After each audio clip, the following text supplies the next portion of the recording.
ଆଜିର ଏଇ ଗଭୀର ଆଲୋଚନାକୁ ଆରମ୍ଭ କରିବା ପୂର୍ବରୁ ଆସନ୍ତୁ ଗୋଟେ ଛୋଟ ଦୃଶ୍ୟ କଳ୍ପନା କରିବା।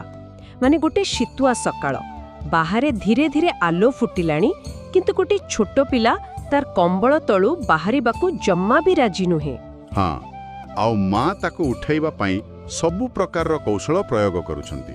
ମାନେ କେତେବେଳେ ଅତି ସ୍ନେହରେ ଗେଲ୍ କରୁଛନ୍ତି, ତ କେତେବେଳେ ଟିକେ ବିରକ୍ତ ବି ହେଉଛନ୍ତି। ଏକଦମ।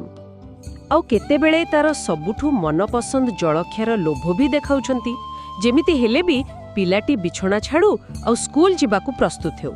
ମାନେ ଏଇଟା ଏମିତି ଗୋଟେ ଦୃଶ୍ୟ ଯୋଟା ଆମେ ପ୍ରାୟ ସମସ୍ତେ ନିଜ ଘରେ ଦୈନନ୍ଦିନ ଦେଖିଥିବେ। ନିଶ୍ଚିତ ଭାବରେ ମା ଆଉ ଶୋଇଥିବା ପିଲା ଭିତରେ ଥିବା ଏଇ ଦୈନନ୍ଦିନ ଲୁଚକାଳି ଖେଳ ଗୋଟେ ଅତି ବାସ୍ତବ ଆଉ ସାର୍ବଜନୀନ ଚିତ୍ର। ଯେତେ କ୍ଳାନ୍ତି ଥାଉ ପଛେ ମା କେବେ ବି ତାର ଏଇ ଦାୟିତ୍ୱରୁ ପଛଘୁଞ୍ଚା ଦିଏ ନାହିଁ। ବିଲକୁଲ। କିନ୍ତୁ ଏଇ ସାଧାରଣ ଦୃଶ୍ୟଟାକୁ ଆସନ୍ତୁ ଟିକେ ଅଲଗା ଦୃଷ୍ଟିକୋଣର ବିଚାର କରିବା। ଧରି ନିଆଯାଉ ସେଇ ବିଛଣାରେ ଶୋଇଥିବା ପିଲାଟି କୌଣସି ସାଧାରଣ ମଣିଷ ପିଲା ନୁହେଁ। ସେ ହେଉଛନ୍ତି ସ୍ୱୟଂ ବ୍ରହ୍ମାଣ୍ଡର ରଚୟିତା, ସର୍ବଶକ୍ତିମାନ ଈଶ୍ୱର। ଗୋଟେ ବହୁତ ସୁନ୍ଦର ତୁଳନା। ହଁ, ଆଉ ତାଙ୍କୁ ଉଠାଉଥିବା ମା ଜଣକ ନିଜ ସନ୍ତାନର ଏଇ ବିଶାଳ ଦିବ୍ୟ ରୂପ ବିଷୟରେ ସମ୍ପୂର୍ଣ୍ଣ ଅଜ୍ଞ। ସେ କେବଳ ତାକୁ ଗୋଟେ ନିରୀହ ନିଦୁଆ ପିଲା ଭାବି ନିଦରୁ ଉଠାଇବାକୁ ଚେଷ୍ଟା କରୁଛନ୍ତି। ଆଜିର ଆମର ଏଇ ଆଲୋଚନାରେ ଆମେ ଠିକ୍ ଏମିତି ଏକ ହୃଦୟସ୍ପର୍ଶୀ ସାହିତ୍ୟିକ କୃତି ଉପରେ କଥା ହେବା, ଯୋଉଟାକି ଆମ ଦ୍ୱାଦଶ ଶ୍ରେଣୀର ପାଠ୍ୟପୁସ୍ତକ ସାହିତ୍ୟ ଦୀପ୍ତିରେ ସ୍ଥାନିତ ହୋଇଛି। ଠିକ୍ ନା? ଏକଦମ ଠିକ୍। କବିତାଟି ହେଉଛି ଅଷ୍ଟାଦଶ ଶତାବ୍ଦୀର ଶ୍ରେଷ୍ଠ ବୈଷ୍ଣବ କବି ବନମାଳୀ ଦାସଙ୍କ ରଚିତ ଉଠ ନିଶି ପାହିଲା। ବନମାଳୀ ଦାସଙ୍କ ନାମ ଆସିଲେ ହିଁ ମନରେ ଗୋଟେ ଗଭୀର ଭକ୍ତିଭାବ ଜାଗ୍ରତ ହୋଇଯାଏ। ଭାରତୀୟ ଭକ୍ତି ସାହିତ୍ୟରେ ତ ଅନେକ ପ୍ରକାରର ରସ ଅଛି, କିନ୍ତୁ ଏହି କବିତାଟି ହେଉଛି ବାତ୍ସଲ୍ୟ ରସର ଏକ ଚରମ ନିଦର୍ଶନ। ବାତ୍ସଲ୍ୟ ରସ ମାନେ ମାତୃସ୍ନେହର ଯେଉଁ ଭାବ, ସେଟା ନା? ହଁ, ବିଲକୁଲ। ଏଥିରେ ଗୋପପୁରର ଗୋଟେ ସକାଳର ଦୃଶ୍ୟ ମାଧ୍ୟମରେ ମା ଯଶୋଦା ଆଉ ଶିଶୁ ଶ୍ରୀକୃଷ୍ଣଙ୍କ ଭିତରେ ଥିବା ସେହି ଅସୀମ ସ୍ନେହର ବର୍ଣ୍ଣନା କରାଯାଇଛି। ଆମେ ଖାଲି ଗୋଟେ ସକାଳର ଚିତ୍ର ଦେଖିବା ନାହିଁ, ବରଂ ତା ପଛରେ ଥିବା ଗଭୀର ଆଧ୍ୟାତ୍ମିକ ଦର୍ଶନକୁ ବି ବୁଝିବା। ତାହେଲେ ପ୍ରଥମେ କବିଙ୍କ ବିଷୟରେ ଟିକେ କଥା ହେବା ଦରକାର। ବନମାଳୀ ଦାସ ମାନେ ପୁରୀରେ ଜନ୍ମିତ ଏହି କବିଙ୍କର ପ୍ରକୃତ ନାମ ଥିଲା ବନମାଳୀ ନନ୍ଦା। ସେ ପ୍ରଥମେ ଗୃହସ୍ଥ ଥିଲେ, କିନ୍ତୁ ପରେ ସବୁ ତ୍ୟାଗ କରି ଶ୍ରୀକ୍ଷେତ୍ରରେ ରହିଥିଲେ। ହଁ, ଆଉ ତାଙ୍କର ସବୁଠୁ ବଡ଼ ବିଶେଷତ୍ୱ ହେଉଛି ସେ ଶ୍ରୀକୃଷ୍ଣ ଆଉ ଶ୍ରୀ ଜଗନ୍ନାଥଙ୍କ ଭିତରେ କୌଣସି ପ୍ରଭେଦ ଦେଖୁନଥିଲେ। ସେହି ଅଦ୍ୱୈତ ଚିନ୍ତାଧାରା ହିଁ ତାଙ୍କର ରଚନାର ମୂଳପିଣ୍ଡ ଥିଲା। ସତରେ ସନ୍ନ୍ୟାସୀ ହୋଇଗଲେ ମଧ୍ୟ ତାଙ୍କ ଭିତରେ ସେ ପାରିବାରିକ ଆବେଗ ଜୀବନ୍ତ ଥିଲା। କିନ୍ତୁ ମୋର ଏଠି ଗୋଟେ ପ୍ରଶ୍ନ ଅଛି, ଗୋଟେ ବଡ଼ ଦ୍ୱନ୍ଦ୍ୱ ସୃଷ୍ଟି ହେଉଛି ଏଠି। କି ପ୍ରଶ୍ନ? କୁହନ୍ତୁ। ଦେଖନ୍ତୁ, ବନମାଳୀ ଦାସ ତ ଜଣେ ପରମ ଭକ୍ତ ଥିଲେ। ତାଙ୍କ ପାଇଁ ଶ୍ରୀକୃଷ୍ଣ ଥିଲେ ପୁରା ସର୍ବଶକ୍ତିମାନ ଈଶ୍ୱର, ଯେ ନିଜର ଆଙ୍ଗୁଠିରେ ଗୋବର୍ଦ୍ଧନ ପର୍ବତ ଟେକି ଦେଇଥିଲେ। ତେବେ ସେ କାହିଁକି ନିଜ ଦେବତାଙ୍କୁ ଏମିତି ଗୋଟେ ସାଧାରଣ, ଅସହାୟ ଆଉ ନିଦୁଆ ପିଲା ରୂପେ ଚିତ୍ରଣ କଲେ? ଏଇଟା ଗୋଟେ ବହୁତ ଗଭୀର ପ୍ରଶ୍ନ। ମାନେ ଏ ଦ୍ୱନ୍ଦ୍ୱର ସମାଧାନ ଆକ୍ଚୁଆଲି ଲୁଚି ରହିଛି ବୈଷ୍ଣବ ଦର୍ଶନରେ। ଆପଣ ଦେଖିବେ, ସାଧାରଣତଃ ଆମେ ଈଶ୍ୱରଙ୍କର ଗୋଟେ ଐଶ୍ୱର୍ଯ୍ୟ ରୂପ ଦେଖୁ, ଅର୍ଥାତ୍ ତାଙ୍କର ବିରାଟତ୍ୱ, ଯାହା ଆମ ମନରେ ଭୟ ସୃଷ୍ଟି କରେ। ହଁ, ଆମେ ଭଗବାନଙ୍କ ଆଗରେ ହାତ ଯୋଡ଼ି ଛିଡ଼ା ହେଉ, ନିଜକୁ ବହୁତ ଛୋଟ ମନେ କରୁ। ଠିକ୍ କଥା। କିନ୍ତୁ ବୈଷ୍ଣବ ସାହିତ୍ୟରେ ଏଇଠି ଗୋଟେ ପରିବର୍ତ୍ତନ ଆସିଲା। ଭକ୍ତ ଆଉ ଈଶ୍ୱରଙ୍କୁ ଭୟ କଲା ନାହିଁ। ଏଇ ଯେଉଁ ବାତ୍ସଲ୍ୟ ରସ ଆମେ କହୁଛୁ, ଏଥିରେ ଭକ୍ତ ନିଜକୁ ଈଶ୍ୱରଙ୍କ ଠାରୁ ଛୋଟ ନ ଭାବି ନିଜକୁ ତାଙ୍କର ଯତ୍ନ ନେବାବାଲା ଗୋଟେ ବଡ଼ ମଣିଷ ରୂପେ ଦେଖେ। ଆଚ୍ଛା, ମାନେ ଈଶ୍ୱର ଏଠି ରକ୍ଷକ ନୁହନ୍ତି, ବରଂ ସେ ଏତେ କୋମଳ ଯେ ତାଙ୍କୁ ରକ୍ଷା କରିବାର ଆବଶ୍ୟକତା ଅଛି। ଏକଦମ ଠିକ୍ ଧରିଛନ୍ତି। ଭଗବାନ ଆଉ କେବଳ ଆକାଶରେ ନାହାନ୍ତି, ସେ ଘର ଅଗଣାରେ ଖେଳୁଥିବା ନିଜର ପିଲାଟିଏ ପାଲଟି ଯାଆନ୍ତି। ସେଥିପାଇଁ କବି ସେହି ଦୁର୍ବଳ ଆଉ ଶିଶୁ ସୁଲଭ ରୂପକୁ ବାଛିଛନ୍ତି, ଯେମିତିକି ସବୁଠୁ ନିଃସ୍ୱାର୍ଥପର ପ୍ରେମ ପ୍ରକାଶ ପାଇପାରିବ। ଭଗବାନଙ୍କୁ ଭୟ ନ କରି ସ୍ନେହ କରିବା, এই চিন্তাধারাটা সত্যরে কেতে সুন্দর না। তেবে আসন্তু কবিতা ভিতরকু ଯିବା। কবিতা আরম্ভ হেউছি উঠ নিশি পাহিলা এবড় হে বংশীধর, মানে রাতি শেষ হইগলানি এবে উঠ ଆଉ ସକାଳ ହୋଇଗଲାଣି ବୋଲି ପ୍ରମାଣ ଦେବା ପାଇଁ ଯଶୋଦା ମା ପକ୍ଷୀମାନଙ୍କର ଉଦାହରଣ ଦେଉଛନ୍ତି। ହଁ, କବି ଲେଖିଛନ୍ତି ଯେ ମନ୍ଦିରରେ ଶୁକ ଆଉ ପିକ କୁହୁତାନ ଆରମ୍ଭ କଲେଣି, ଆଉ କୁକୁଟ ମଧ୍ୟ ଡାକିଲେଣି। ମାନେ ଶୁଆ, କୋଇଲି ଆଉ କୁକୁଡ଼ା ପୁରୁଣା କାଳରେ ତ ଆଲାର୍ମ ଘଣ୍ଟା ନଥିଲା, ତେଣୁ ଏହି ପକ୍ଷୀମାନଙ୍କର ରାବ ହିଁ ଥିଲା ପ୍ରକୃତିର ସମୟ ସୂଚକ। ବିଲକୁଲ। କବି ଏଠି କେବଳ ଗୋପପୁରର ନୁହେଁ ବରଂ ଓଡ଼ିଶାର ଏକ ସାଧାରଣ ପଲ୍ଲୀ ସକାଳର ଚିତ୍ର ଆଙ୍କିଛନ୍ତି। ଯଶୋଦା ଏହି ଶବ୍ଦ ମାଧ୍ୟମରେ କୃଷ୍ଣଙ୍କୁ ବୁଝାଉଛନ୍ତି ଯେ ଦେଖ ପୁରା ପୃଥିବୀ ଉଠି ସାରିଲାଣି। କିନ୍ତୁ ମୁଁ ଏଠି ଗୋଟେ କଥା ପଚାରିବି। এই ପକ୍ଷୀମାନଙ୍କ ଲିଷ୍ଟରେ ଗୋଟେ ନାମ ଅଛି ଯୋଉଟା ମୋତେ ଟିକେ ଆଶ୍ଚର୍ଯ୍ୟ ଲାଗୁଛି। ଶୁଆ ଆଉ କୋଇଲିଙ୍କ କଥା ବୁଝି ହେଲା, କିନ୍ତୁ କବି ଲେଖିଛନ୍ତି ବୃକ୍ଷରେ ରାବିଲେ କାକ, କାଉ। ହଁ, କାଉ। ସେଥିରେ ଅସୁବିଧା କ'ଣ? ଅସୁବିଧା ହେଉଛି କାଉର ରାବକୁ ତ ଆମେ ବହୁତ କର୍କଶ ମାନୁ। ଯଦି କବି ସ୍ୱୟଂ ଭଗବାନଙ୍କୁ ନିଦରୁ ଉଠାଇବା ପାଇଁ ଗୋଟେ ସୁନ୍ଦର ସକାଳର ବର୍ଣ୍ଣନା କରୁଛନ୍ତି, ତାହେଲେ ସେ ମୟୂର ବା ହଂସ କଥା ଲେଖିପାରିଥାନ୍ତେ। ଏ କର୍କଶ କାଉକୁ ସ୍ଥାନ କାହିଁକି ଦେଲେ? ଏଇଟା ବହୁତ ସୁନ୍ଦର ପଏଣ୍ଟ ଉଠାଇଲେ ଆପଣ। ଦେଖନ୍ତୁ, ଏଇଠି ହିଁ ଆମ ଓଡ଼ିଆ ପଲ୍ଲୀ ସାହିତ୍ୟର ସବୁଠୁ ବଡ଼ ସୌନ୍ଦର୍ଯ୍ୟ ଲୁଚି ରହିଛି, ଯାହା ହେଉଛି ନିରାଟ ବାସ୍ତବତା। ବନମାଳୀ ଦାସ କୌଣସି କୃତ୍ରିମ ସ୍ୱର୍ଗର ଚିତ୍ର ଆଙ୍କିବାକୁ ଚାହୁଁନଥିଲେ। ମାନେ ସିଏ ଗୋଟେ ରିଏଲିଷ୍ଟିକ୍ ଗାଁ ଦେଖାଇବାକୁ ଚାହୁଁଥିଲେ। ଏକଦମ। ଭକ୍ତି ଆନ୍ଦୋଳନର ଲକ୍ଷ୍ୟ ହିଁ ଥିଲା ଈଶ୍ୱରଙ୍କୁ ସ୍ୱର୍ଗରୁ ଆଣି ଆମରି ଗାଁ ମାଟିରେ ଠିଆ କରାଇବା। ଆଉ ଗୋଟେ ବାସ୍ତବ ଗାଁ ସକାଳ କାଉର ରାବ ବିନା ଅସମ୍ପୂର୍ଣ୍ଣ। କାଉ ରାବିବା ମାନେ ସକାଳ ପୁରା ହୋଇସାରିଛି। ଆଉ ଯଶୋଦାଙ୍କ ପାଇଁ ଏଇଟା ଗୋଟେ ଷ୍ଟ୍ରଙ୍ଗ ଯୁକ୍ତି। ଦେଖ, ସେହି କାଉ ମଧ୍ୟ ଉଠି ସାରିଲାଣି, ତୁ ଏବେ ଯାଏଁ ଶୋଇଛୁ। ଆରେ ବା, ଏହି ସାଧାରଣ ବର୍ଣ୍ଣନାଟା ହିଁ ସତରେ କବିତାକୁ ସ୍ୱର୍ଗରୁ ଆଣି ଆମ ଘର ଅଗଣାରେ ଯୋଡ଼ି ଦେଉଛି। ତାହେଲେ ପକ୍ଷୀଙ୍କ କଥା ଗଲା, କିନ୍ତୁ ଖାଲି ଡାକିଦେଲେ ତ ପିଲା ଉଠନ୍ତି ନାହିଁ। ତାପରେ ମା ଯଶୋଦା ତାଙ୍କର ପରବର୍ତ୍ତୀ ଅସ୍ତ୍ର ପ୍ରୟୋଗ କରୁଛନ୍ତି, ମାନେ ଖାଇବାର ଲୋଭ।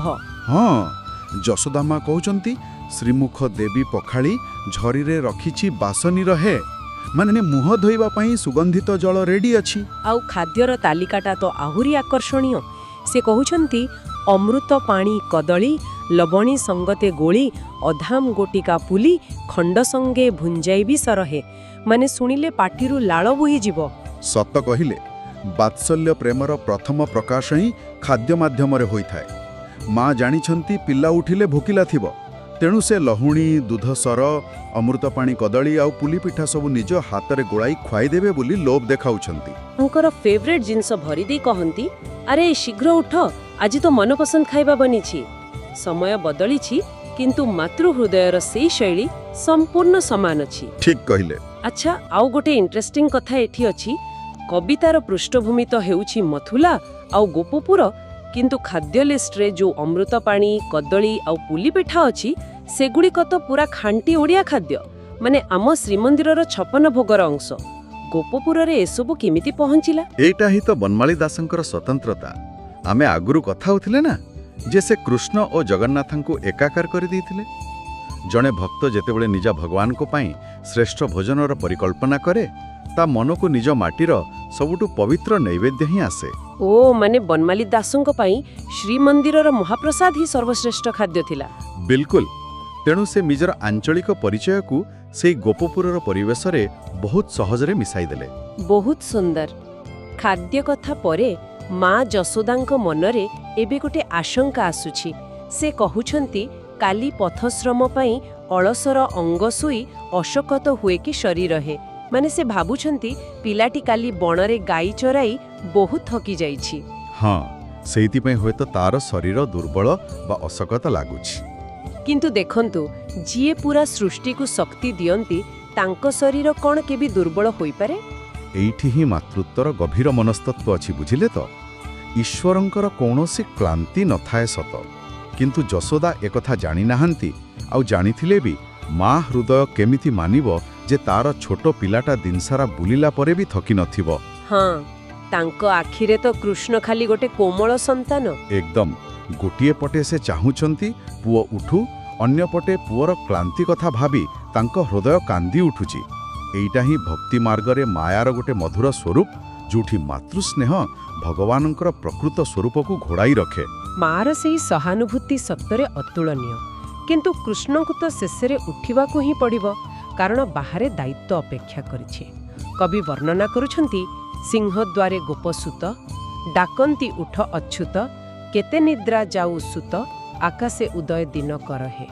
ହଁ, ମାନେ ସିଂହଦ୍ୱାର ପାଖରେ ସାଙ୍ଗମାନେ ଆସିଗଲେଣି, ସୂର୍ଯ୍ୟ ଉଦୟ ହୋଇସାରିଲାଣି, ଜଳଖିଆ ଖାଇ ଯମୁନା କୂଳକୁ ଯିବାର ଅଛି, ଗାଈ ଗୋଠ ଧରି ବଣକୁ ଯିବାର ଅଛି। ଯୋଉଟାକି ଗାଁ ପିଲାମାନଙ୍କର ଗୋଟେ ଦୈନନ୍ଦିନ କର୍ମ ଥିଲା। ବିଲକୁଲ। ସାଙ୍ଗମାନଙ୍କର ଏହି କୋଳାହଳ ଘର ଭିତରର ସେହି ଶାନ୍ତ ପରିବେଶକୁ ଭାଙ୍ଗି ଗୋଟେ ବୃହତ୍ତର ସାମାଜିକ ଦୁନିଆ ସହ ଯୋଡ଼ି ଦେଉଛି। ମା ବି ନିଜ ସ୍ନେହକୁ ଟିକେ ପଛରେ ପକାଇ ପୁଅକୁ ତାର ବାହ୍ୟ କର୍ତ୍ତବ୍ୟ ମନେ ପକାଉଛନ୍ତି। କିନ୍ତୁ ଏଇଠି ଆଉ ଗୋଟେ ବିରୋଧାଭାସ ସାମ୍ନାକୁ ଆସୁଛି। ସାଙ୍ଗମାନେ ଡାକୁଛନ୍ତି ଉଠ ଅଚ୍ୟୁତ। ଅଚ୍ୟୁତର ଅର୍ଥ ହେଉଛି ଯାହାର କେବେ ବିନାଶ ନାହିଁ, ଯିଏ ସର୍ବୋଚ୍ଚ ଈଶ୍ୱର। ଅଥଚ ସେହି ଅଚ୍ୟୁତ ନିଜ ମାଙ୍କ ସାମ୍ନାରେ ଗୋଟେ ଜିତ୍ଖୋର ପିଲା ପରି କମ୍ବଳ ଘୋଡ଼େଇ ଶୋଇଛନ୍ତି। ଗୋଟିଏ ଧାଡ଼ିରେ ଏତେ ବଡ଼ ଦିବ୍ୟତା ଆଉ ମାନବିକ ଦୁର୍ବଳତା। ଆଉ ଏଇଟା ହିଁ କବିଙ୍କର ଚାତୁରୀ। ମାନେ ସାଙ୍ଗମାନେ ହୁଏତ ସେହି ଶବ୍ଦର ଗଭୀର ଅର୍ଥ ନ ବୁଝି ଖାଲି ଗୋଟେ ନାମ ହିସାବରେ ଡାକୁଛନ୍ତି, କିନ୍ତୁ କବି ପାଠକମାନଙ୍କୁ ପରୋକ୍ଷରେ ମନେ ପକାଉଛନ୍ତି ଯେ ଦେଖ, ଯିଏ ପୁରା ଜଗତକୁ ନିଦରୁ ଉଠାନ୍ତି ଆଜି ସେ ନିଜେ ଶୋଇଛନ୍ତି ଆଉ ତାଙ୍କୁ ଡାକିବାକୁ ପଡ଼ୁଛି। ଅସୀମ ସତ୍ତା ଯେତେବେଳେ ସୀମିତ ମାନବ ରୂପ ନିଏ, ସେ ପୁରାପୁରି ମାନବୀୟ ଭୂମିକାକୁ ଗ୍ରହଣ କରେ। ଭଗବାନ ଆମରି ଭୋକ, ଶୋଷ, ନିଦ ଆଉ କ୍ଲାନ୍ତିର ସହଭାଗୀ ହୋଇଛନ୍ତି। ତାହେଲେ ଆମର ଏଇ ଆଲୋଚନାର ଗୋଟେ କଥା ପୁରା ସ୍ପଷ୍ଟ ହେଉଛି ଯେ ଉଠ ନିଶି ପାହିଲା କେବଳ ଗୋଟେ ସକାଳର ବର୍ଣ୍ଣନା ନୁହେଁ, ଏହା ମାତୃସ୍ନେହ ଓ ଭକ୍ତିରସର ଗୋଟେ ଅଦ୍ଭୁତ ମିଶ୍ରଣ। ମାର ମମତା ଆଗରେ ସ୍ୱୟଂ ଈଶ୍ୱର ବି କେମିତି ସାଧାରଣ ଶିଶୁ ପାଲଟି ଯାଆନ୍ତି ତାହା ବନମାଳୀ ଦାସ ବହୁତ ସୁନ୍ଦର ଭାବେ ଲେଖିଛନ୍ତି।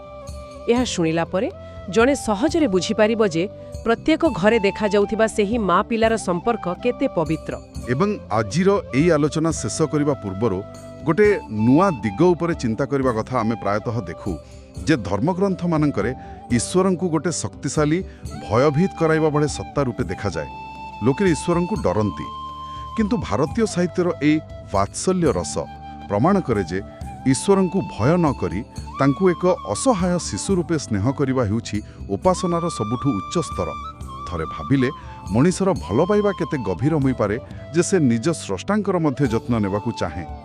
ଏଇଟା ଆମ ମାନବିକତାର ସବୁଠୁ ବିଶାଳ ଆଉ ସୁନ୍ଦର ଦିଗ ନୁହେଁ କି?